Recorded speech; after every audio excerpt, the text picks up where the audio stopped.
and this is Facebook Live. Hi, I'm Holly Gleason. I'm a contributing editor for Pollstar. Joining us is this week's cover girl, the incredible Mickey Guyton. She's live in Los Angeles. I'm live in Nashville, Tennessee. We're gonna talk about a whole bunch of stuff for the next 45 minutes. We're gonna take some questions, so type them in, and Taylor, our moderator, will be getting them over to me because I can't see you. I can only see Mickey. But if there's stuff y'all want to know, you're ready to take some questions, right? Yeah. All right. I got dressed up for you guys. I put on my special wig for you and everything. You look so homage to Janet Jackson. I did. This is Janet. I named this wig Janet. So thank you. Well, you're rocking it. You're rocking it, my dear. So you've been the girl of the moment, but the truth really is, Mickey, you've been writing these songs that say something more than I need a boy or my boy left me for a couple years now. Yes. Yes. What made you decide to smash the tropes and start talking about your life? Well, I had been doing the Nashville way for so long, doing everything that all these professional people had been telling me, and it was not working for me. I was having a really big struggle with my career. And I'll never forget it. I was talking to my husband, who's a really, really brilliant man, like so smart. He got accepted into Harvard and didn't go to Harvard Law School because there weren't enough people that looked like him. So that's the type of person that he is. And I remember I asked him one day, I said, why do you think that country music isn't working for me? And he said, because you're running away from everything that makes you different. And it was such a small phrase, but it changed everything for me. And he said, you need to be writing your experiences as a woman and as a Black woman in whatever capacity that might be. So I went from like writing about exactly what you're saying about love and then the boy that left me and all of that to writing songs about my actual experiences. Like I wrote a song called I Love My Hair. I wrote Black Like Me around that time. I wrote a song called Words about all of these actual things that were happening to me. And it was life changing. Like I couldn't go to sleep at night because I had so many ideas, because it's so much easier to write your truth and write about your life than writing what's expected of you. Well, I mean, there are a couple ways we can go here. I think Harlan Howard famously said, "What's country music? 3 chords and the truth." When you and I talked, we talked about, the quilts and how Dolly's coat of many colors was your life too. Yes. And there's that investment I think artists make where your truth is our truth. Mm-hmm. So, and at a time when I think people need to understand each other, yeah, your truth is also the Black girl magic we might need. Yeah, it's been crazy. I never thought, I remember before I even started writing these songs, I remember crying to my husband saying, I don't know what to say.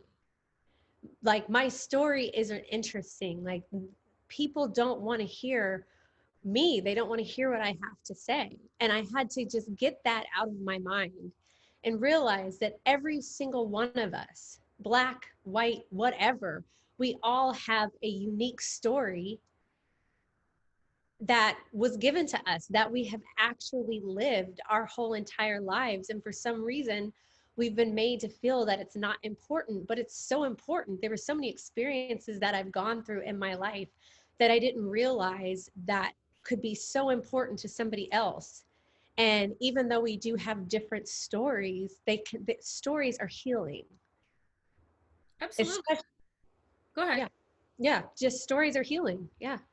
Well, and the other thing that I think is interesting is Black Like Me was written a year ago. Yeah. And I had heard about it from your label.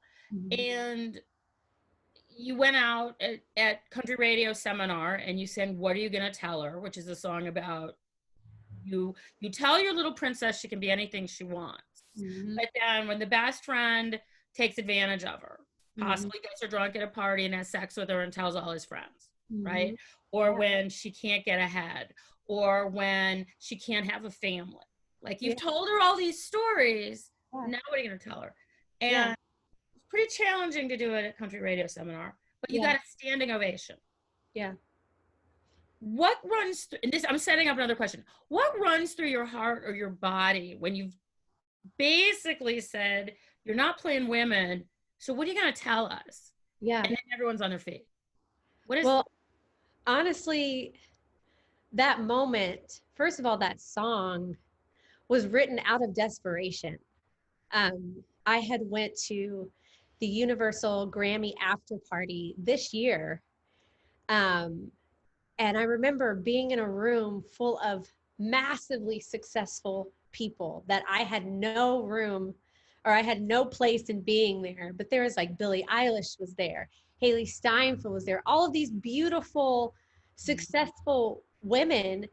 And there was the common denominator in the room were a whole bunch of men in their business suits infiltrating the room. And I realized, like, I can't imagine what they went through and what they continuously go through to get these opportunities because I know what I've gone through. So I wrote that song because it feels like we don't own ourselves.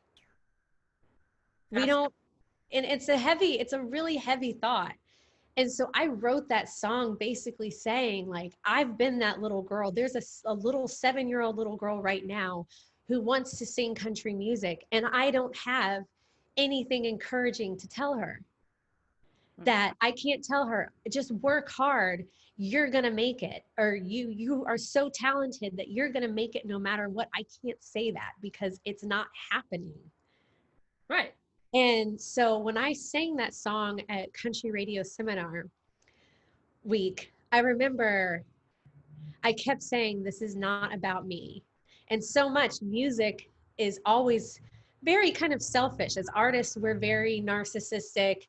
It's all about us. Everything is like me, look at me, right? But this song was so much bigger than me. This song is for every single woman in the world. There's not a woman out there that is not excluded from this song or that is excluded from this song. And so I remember walking out there and I was like, oh, curse word, this could ruin my career. Right. But that's okay because it's not about me and God's got me and he put this song on my heart to sing. So I went out there and sang the song and thought, well, this is it, folks. And it was the exact opposite. And I remember when they stood up for me. Normally I feel really awkward in those situations. Like I just want to get off the stage as soon as possible. But because I knew how important that was, I stood there in that circle and I stood there and I accepted it because it's so important. Yeah, and it's not just you. It's Yeah, every other girl that, absolutely. even the Carrie Underwoods and the Miranda Lamberts who are really having to Even, fight for it. even the major executives and the record labels, whether it's Cindy Mabe, whether it's Chris Lacey, whomever, it's just successful women in the industry, Ava DuVernay. Right. It's all, it doesn't matter how successful or you too, Well, Holly, it's about all of us. So it takes a lot of the pressure off of me when it's music for everybody. And that's what I try to do with my music. That's what I try to do with Black Like Me. which Black Like Me. the question, the follow-up is obviously, so when it's time, like, America goes into shock, Yeah. right? We all watch the video. No one can believe that one person could listen to another person pleading for their life and be okay with it. So America goes to, the paralysis of what do we do, or the rage, frankly, sadly, on both sides. And you're sitting on this song, Yeah. right? Yeah. And you're not a girl to pimp a moment. Now, you may pimp your hair, but you're not going to pimp a moment. No, So, that what was your process of, and I know that because I've been asking about the song for a long time, Lori Christian from your label, the head of marketing, had told me, but she said, we're not really letting people know, so try to be cool, right? Well, can you walk us through your thought process from this terrible thing has happened, I have this song, now what? Well, I have to, before there was even George Floyd, there was Breonna Taylor, and Right. there was Ahmaud Arbery, and there was Botham Jean, and there was Philandro Castile, that were all murdered blatantly for all the world to see, that I was tore up about. I've been tore up about this for a very, very, very long time. And I wrote that song really because of my own pain that I had experienced being in country music, seeing my own husband, a lawyer, racially profiled in an all-white neighborhood in Ventura County, where cops literally said to my husband, "You're not a lawyer. This isn't your house. That's not your car parked in the driveway." God. And then me going and singing at country music shows and seeing the Confederate flag waving in my face, or me being called the N-word at country music shows and nobody standing up for me.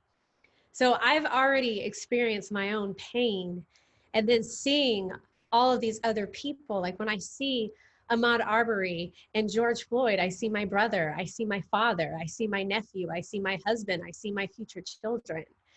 And when I saw this happen, I just posted a clip of Black Like Me on my social media without any permission from the label.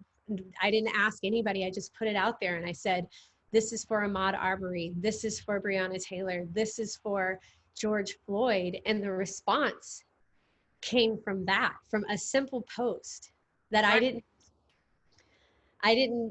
promote or anything. And from there, I remember the Friday before Blackout Tuesday, I called my manager and I said, look, I know the label isn't ready to release Black Like Me. I said, but we at least need to have the discussion. And I remember my mom, and I played my mom this song a year ago, and my mom was like, we just need a message of hope right now, a message of a song to help us through these horrible pain. And I'm like, Mom, I've got it. I've got the song. And then Spotify asked for it. And then on the Monday before Blackout Tuesday, I woke up with all these missed phone calls from my label, from my management, saying Spotify wants to feature this song. Is it ready? I was like, yes, it's been ready since like December. So take it, it's yours. And here we are. And it's just God's timing. Do you think, and again, I'm a big believer in God's timing as well. Do you think that, you can't understand somebody else's life like you can think you do? Part of the women problem in country music is men in their 30s and 40s who think they understand what women in their 20s and 30s really feel, right? So for you, obviously it's a message of hope, but is it also a little bit of just trying to wipe off some of the, oh, I got this? Is that part of why you put it out?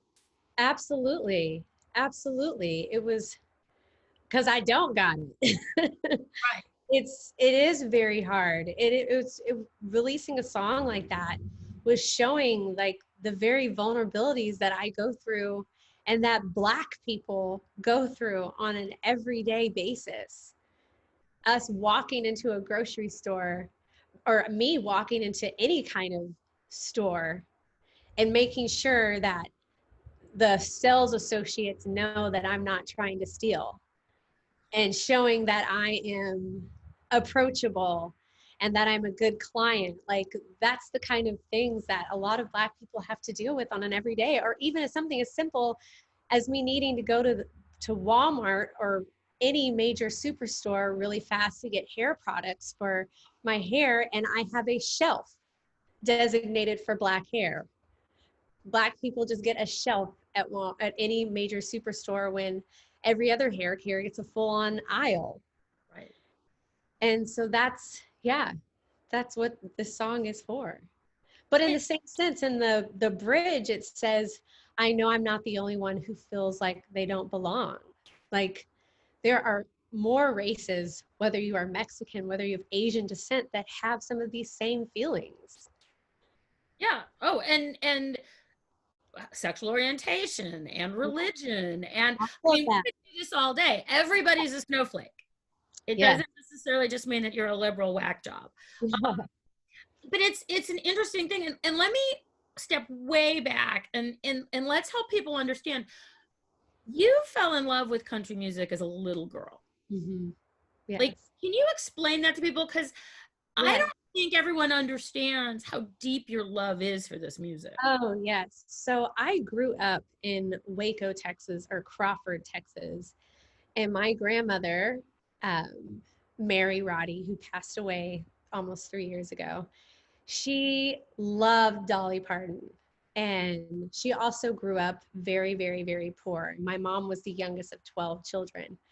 And the first things I remember as a little girl was every time I went to my grandma's house, she had Dolly Parton and Kenny Rogers VHS tapes, along with her Roots VHS tapes hanging on the back of her doors.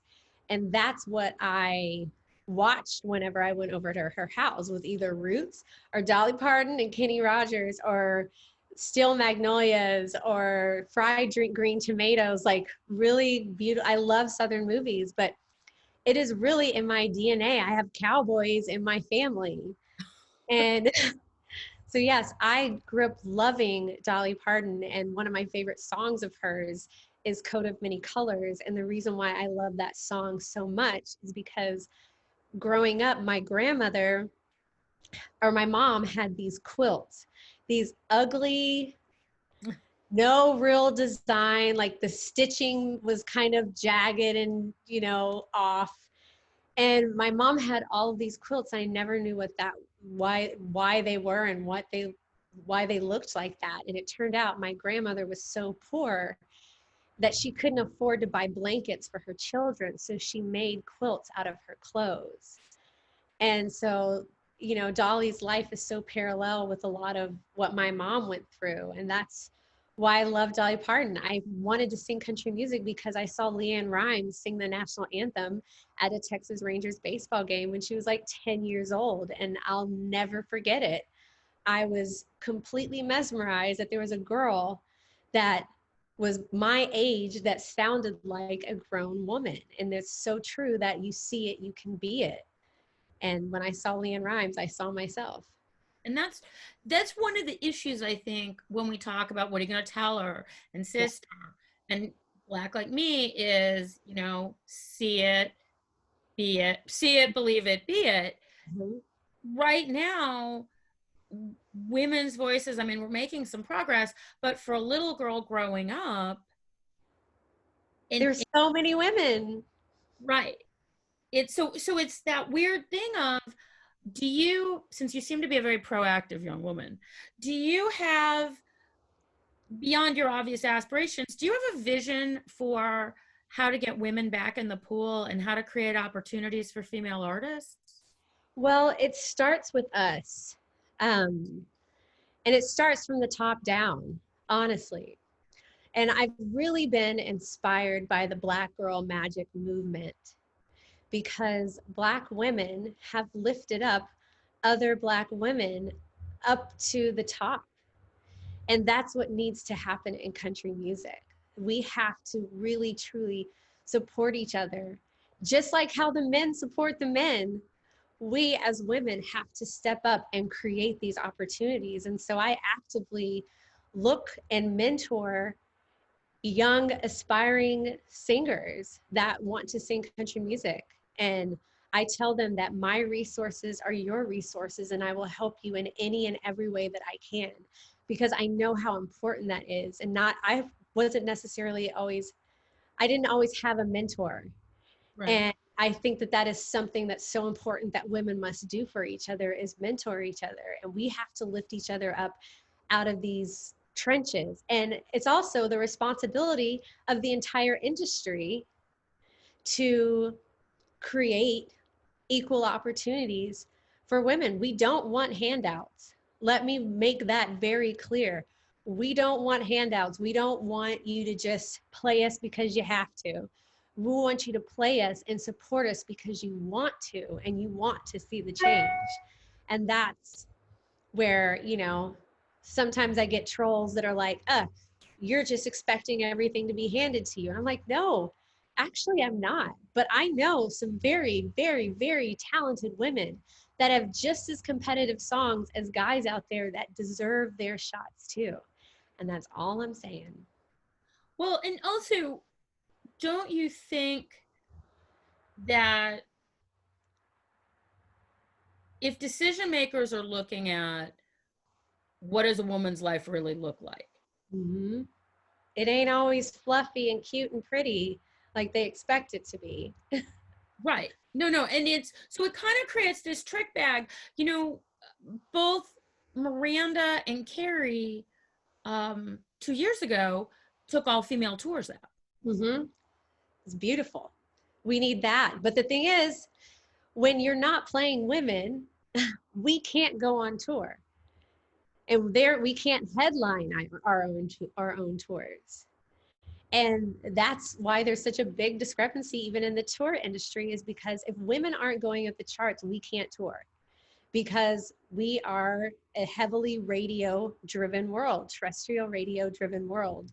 And every time that someone actively decides, oh, we're not going to play them, that is taking money out of their pocket and disabling them from having careers. And I truly believe that the more women start making it, the more they will take other women out on tour and give them more opportunities. With opportunity comes possibility. Sure. And we just need the opportunity so that we can see more major females headlining tours. Well, it's also, do you feel like, because I know you have no bigger champion than Cindy Mabe. Absolutely. I know that, you know, she helped, because she was Brad Paisley's product manager, facilitate that tour. But Carrie Underwood, who's dying to take you out on tour, right? She needs to give that space to the girl who's trying to fight to get her single on the radio. So far you two haven't toured. Right. And it's an odd thing when, you know, what is the comment? Women don't want to hear women. We do want to hear women. That's the biggest lie that has ever been told. I mean, I can only speak for myself, but I thrive off of hearing women. Like, that's all I want to hear, because women understand my story just as much as I understand theirs and their point of view. So who are you listening to right now? Well, I've been listening to a lot of Billie Eilish. Just really emo into my feelings right now. I've been listening to a lot of Fleetwood Mac lately. That. Yes, I'm kind of lockdown totally. I mean, to be perfectly honest, I haven't been listening to a lot of country music, because a lot of country music isn't written that I can relate to.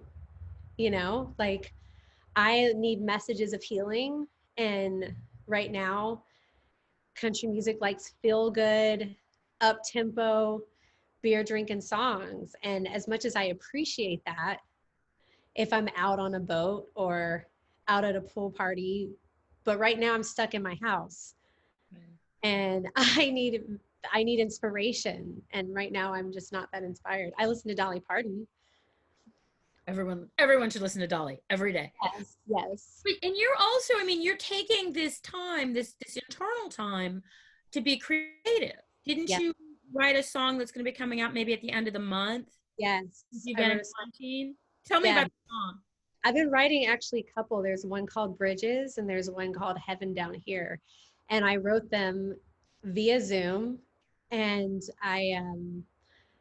they're all messages of healing. Like, they're real time what we're going through. My song Heaven Down Here is literally asking God. Like, I wrote that song after I saw the video of Ahmaud Arbery and George Floyd, and I was just so upset seeing this anguish and these pain and this fear and these people And here's a side note that I'll tell you that's even more devastating before I tell you about that song.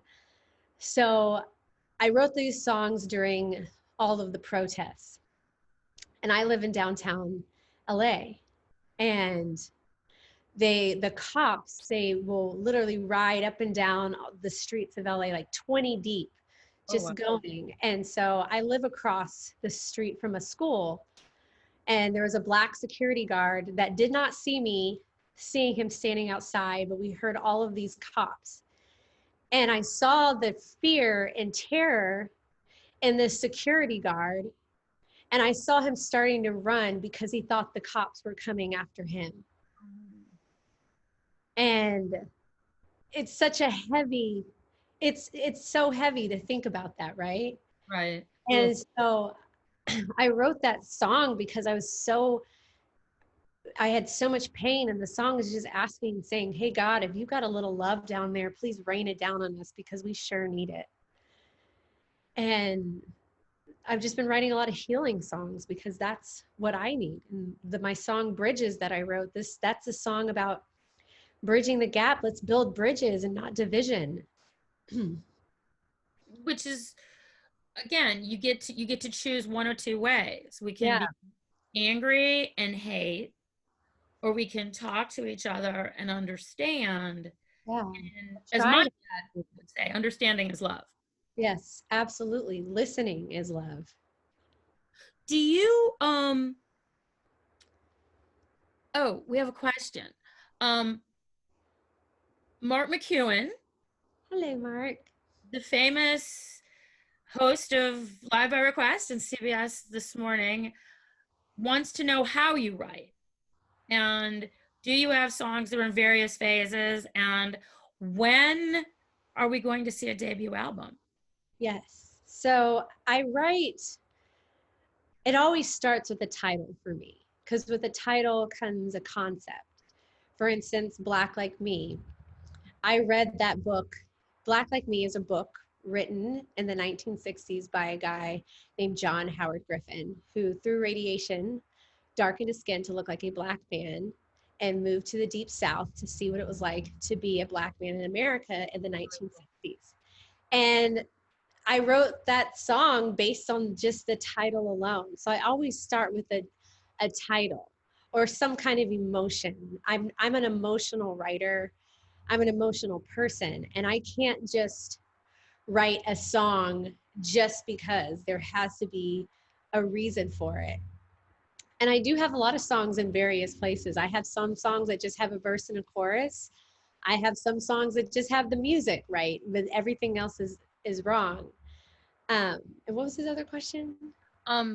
When's you're a 10-year overnight success. We're gonna have sometime, right? Yes. So my debut, well, so far it's planned to be an EP. I think it should be an LP, but we'll see what happens with that. But it'll be out in September around the ACM Awards. That's awesome. Yes. We're actively working on it as we speak. How are you recording? So I've got a whole system here. So right when COVID started happening, I have literally the best label in the world. And I remember I called them. I was like, hey, Cindy, I said, I don't want to get behind on this stuff that we're working on. So they got me a whole studio set up with Logic, computer, audio interface, and mic. And I have Zoom. And through Zoom, I call my producer and I share my screen and I share the control of my screen. And so literally my producer will be on the other side of this computer controlling my Logic session while I'm recording, and then send that session to herself, and then send the other sessions, send it to whether it's the guitar player, whether it's the drummer or whatever, to do their part on the song. And then she mixes it. And we're doing everything virtually. And we have not stopped. Like the same way I write a song is the same way we produce it out through Zoom. Great. Yeah. And didn't your if it's going to be an EP, didn't that move because you were writing these new songs? Yes. And it moved because COVID. I was Right. supposed to release it in July. And then COVID happened. And then I started writing all these really beautiful, meaningful songs. So the label's like, yeah, we're going to push this back so that we can let you keep writing, because the songs are just turning out so beautiful. Like as long as I'm going through something, I write the best songs for some reason. Well, I think, country music is supposed to be life. Yeah, it's life. And It's 3 chords and the truth. And that's literally what I'm doing, is writing the truth. I've stopped trying to figure out what party song I'm supposed to write and trying to fit into that format. It's impossible. It feels like, for women, because we're not just about drinking and boys and heartbreak. no, I mean, and I think pretty much once you're past 23 to 24, you got to pay bills and you got to deal with Yes. family, and you have to deal. I mean, there's just, Still alive. who's producing you? So Forrest Whitehead and also Karen Kosowski. Karen is an amazing woman from Canada who has been really stepping up, and I actually write a lot of my songs majority with her.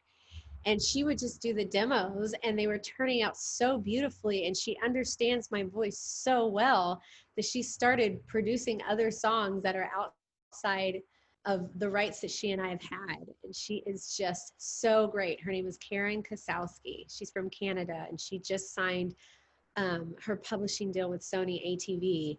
And I feel like I didn't discover her, but I feel like I discovered her, and I'm in on the next big thing in Nashville, because she's incredible. She's got the blue hair, right? Yes. Oh my God, her hair is fabulous. She's just a fabulous human being. She really is. Um, And I'm proud so, that she's a woman, well, you know? totally. And she probably thinks outside the box. Yeah, she does. She's like one of the first, besides, Forrest, that thought about me first and then the music. Right. They always were more concerned about the vocal and then fill out the music around me. And being a power singer, which is what you are, that's a very specific thing. And if you just do what's expected, it's kind of a time warp. Yeah. Yeah, it is. It really, really is. And I feel like I didn't waste any time, because it was all learning experiences for me, but a lot of times I felt like I was the afterthought when it came to recording. It was like, it was always about the band and what they were doing, and they were like, oh, you know, Mickey can sing anything, so we'll just put her in there later and she'll sound great on whatever. And that's not the case at all. A lot of times there'd be so many instruments and stuff, I didn't know how to sing around it. Right. And it's just been really nice to sing with someone that's more concerned with the vocal first and then fill out everything else. Well, the records have been really atmospheric, Yeah. minimal in a lot of places. So Yeah. that when they do the big wah, wah, wah, it's lifting you up instead of you having to scream over it. Yeah. And that's what I would do in the past, was I was screaming over everything else. And that's why when I first started, like, so many of the sides that we did were acts, because people were like, I don't know her. And I didn't know her either. So it took me a long time to find her again. I'm not sure if this is a proposition, but Betty Malo, who is Raul Malo's wife, she Okay. wants to know if you co-write. I do. Absolutely. I co-write all of my songs. I don't know if you listen to the Mavericks, if you're a Mavericks fan, but when Yeah. it's over, perhaps we should get you guys in touch with each other, because Well, yes, absolutely. you and Raul could be very sexy. Oh, yes. Grown woman sexy, Yes. not cutoffs in a field sexy. No, I'm too old for that now. Careful. In terms of touring, because obviously now we're in the virtual world, do you see a difference in doing live stream performing, or can you still create the connection that way? You know, that's something that I'm trying to still figure out, honestly. It's there, obviously, there's nothing like being there in person. I don't think that live streaming will ever be the same. I don't think it can ever be the same because there's something about physical in-person connection. Like I can watch a concert on TV and think it's the most beautiful thing, but there's also something about being in that room, in that space, and feeling other people around that I just don't know if you can create virtually. We can try, and we do a lot of really cool things, you know, like watching what the BET Awards did. I thought that that was so beautifully done and cool, but it's just not the same. Right. I miss it so much. When you did the ACM Yeah. performance with Chrissy Matz and Carrie and everything, can you talk about the energy and like what was that? Talk about a girl power moment. Oh my God. It was such a beautiful moment. I was a nervous wreck. That was one of my first major televised performances before. Like I've never done anything like that. And the energy was so great, but the person that was just the greatest, well, first of all, Chrissy is just such a stellar, wonderful human being that gets it and understands her platform, and she's amazing. And then there's Carrie Underwood. My God, she like saw that I was a deer in headlights, and she prayed over me before we started, and I was just like, I just got blessed by an angel. Like, it really felt like that. Like she was just so supportive, and Maddie and Tay and Lauren Elena, everybody was just like in tune. There was just we that common ground that we all understood where the industry is and where we deserve to be. And that's exactly where we deserve to be, is up there standing with each other. Interesting. So you guys, because it was one of the best moments of that show. And I talked to Rat Clark after, and he said the same thing. He goes, you know, it was like we had the one anchor with Carrie. Musically, she understood how to pull everybody together because she knew how they all sang. But he said when they were standing there, it was just such a statement of strength. And then the all blue. Right. It was just, there was just so many, again, there was just so many God moments within that whole performance that go even before that performance, that people even know what I went through within that whole performance, and the movie The Breakthrough. Right. And how I wrote a song for that called Hold On. And I didn't know what the movie was about. Wow. At all. And I was just asked to write a song for this movie, and I got a coloring book, and I started just coloring in the coloring book shades of blue. I didn't even know why. I got all the blue colored pencils, and I started just coloring in shades of blue. And then it turned out it was a movie about a guy that almost drowned, or that drowned and died for 18 minutes and then was brought back to life. And then for us to be standing up there together in all shades of blue, there were just so many ironic, like symbolic moments. Which is, you know, the whole thing. And you've had, I mean, for somebody who's had not a ton of touring, you've had these amazing live moments.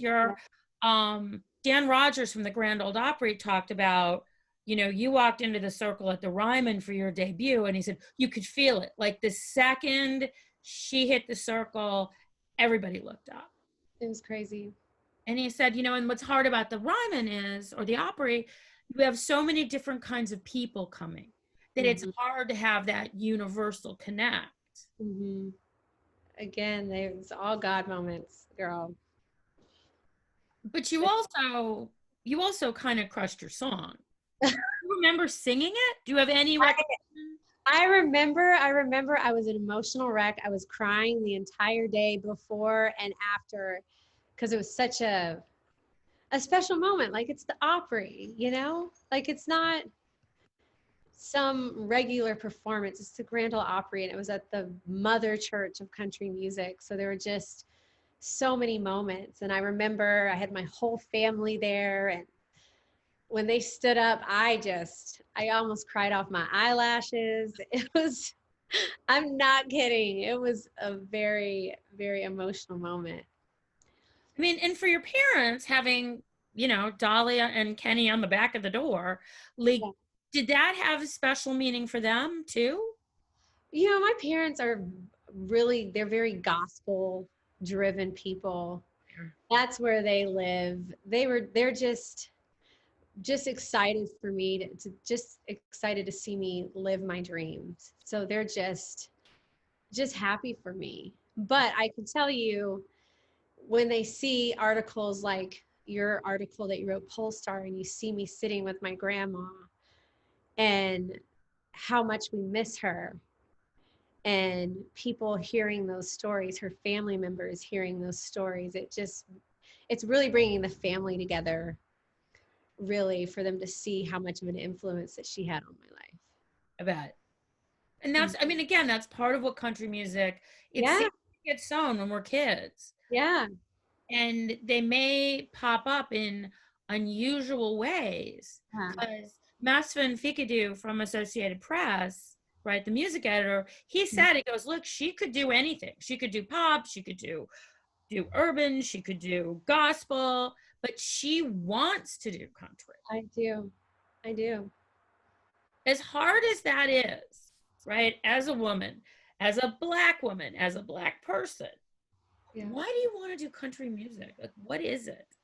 Well, because I love it. It makes so much sense. It's where I belong. This is the format that I'm supposed to be in. The songs that I write are in this format. And that's why I want to sing it, because there's songs that are so true and dear to me. And because the community is so dear to me, especially now since I've spent so many years with this beautiful community that not everybody gets to see. Like we see, men on the radio and all of that, but you don't see all of the people, white people, that have championed me, that have given me opportunities above everybody else because they believe in me and they want me in this format. There's a lot of that people don't always get to see. And it's also important for me because country music came from Black people. The Yeah, banjo came from Africa. yeah, I don't And think people realize that. So if you want to work out on that, I would love for you to go there. yeah, when you walk into the Country Music Hall of Fame, even the Country Music Hall of Fame acknowledges it. That's one of the first videos you see where country music started from, were slaves on their porch picking and playing. Right. And so much of music in the world is influenced by Black culture, and people just don't realize that. So I'm also in country music because I want to show other Black people that they can sing any kind of music that they want. And for some reason, in this world, in America specifically, they put us all in these boxes where we're supposed to live. For some reason, that helps us make sense of things, I guess. And especially Black women, we're only supposed to sing one type of music, and that's R&B, and that's it. And that's where we belong. And that's not where we belong. We belong in any music format that we please. And that's another thing. There's so many Black women. There's Black people that love country music. There are Mexicans that love country music. So why can't we all love family. We all have faith. We all like the truth. That's what country music is. So, yeah. Preach, Well, girl. No, and I asked that question because I think, you know, obviously not me, because you've talked to me, but I do think there are people that are like, well, why would a Black girl want to sing country oh, music? absolutely. Absolutely. And I also get ones that are like, well, you're R&B. You're R&B. And I'm like, no, sir, I'm actually not. I'm actually country. So back off. Thank you. Go back and sit down. Well, in some ways, I mean, if we're going to be, I don't know, nitpicky, if you look at Patsy Cline, right? Or even Tammy Wynette with those big emotions, right? And trying to make sense of it all. Um, you probably have more in common with her than some of the boys have with Willie or Merle or even Waylon.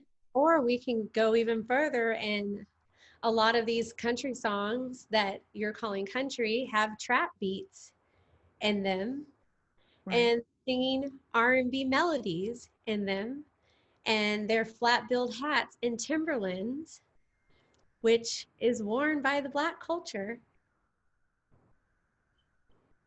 Oh no. Right. Right. It's like if I'm gonna come to your house for a cup of sugar, I can very well tell you you can't have a cup of flour.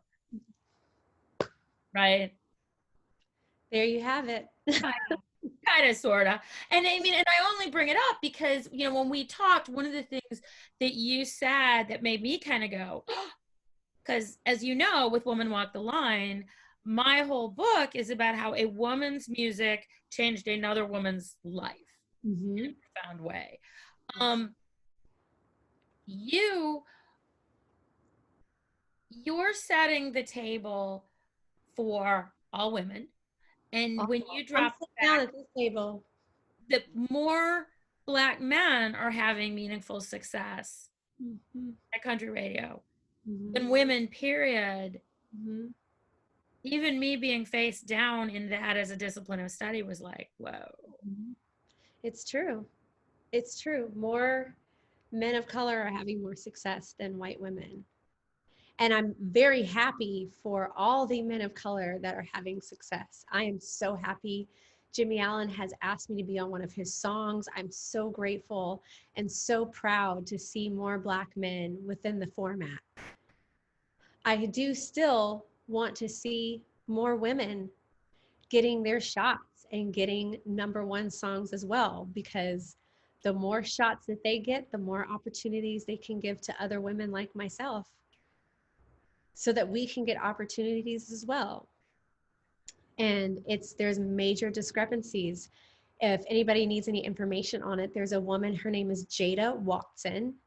You can follow her on Twitter, on Instagram. She has done all of this unbiased research on women in country music. And she has every single chart, graph, whatever you need to show you the major discrepancies. And she has done this research for years, and you can find out so much information about women and the discrepancies and how little we're played, that a lot of times we're more likely to be played at night when no one's listening. That works. Yeah, that works, right? Yeah, it works. Not. So, Yeah, that was the famous back in the day, the paper ad where they would play in the middle of the night and then they would say, we don't know, it's not testing. No, yeah, played it at night. Nobody's listening. You're watching TV and Real Housewives and all of that. You're not in the car tuned into the radio. And that's wrong. It's wrong because I have girlfriends that I love, like Tennille Towns and Kaylee Hammock, that are fantastic singers and artists that deserve their shots and chances. I see them working their butts off, and the love they have for music and for other people. And they deserve to have their number ones. They deserve a banner on Music Row with balloons and a number one party. They deserve it too. Right. Do you think do you think that do you think that it's the fans who aren't ready to hear different kinds of songs about different kinds of things? Or do you think that just because radio is such a big business, people are afraid to get outside the narrowest lane of, well, we know this works? I think that's it. I think it's such a big business. I think there's so little jobs. I think people are scared for their jobs, and they're scared to lose out on opportunities or lose their opportunities, and therefore they'll go with what they know will work. They'll go the easier route. But if they just patience and have patience, women are known to sell so well when they're really truly given the chance, or they can make that much more money. Right. Right. No, and I think it's interesting because when you think about Lilith Fair, Mm-hmm. right?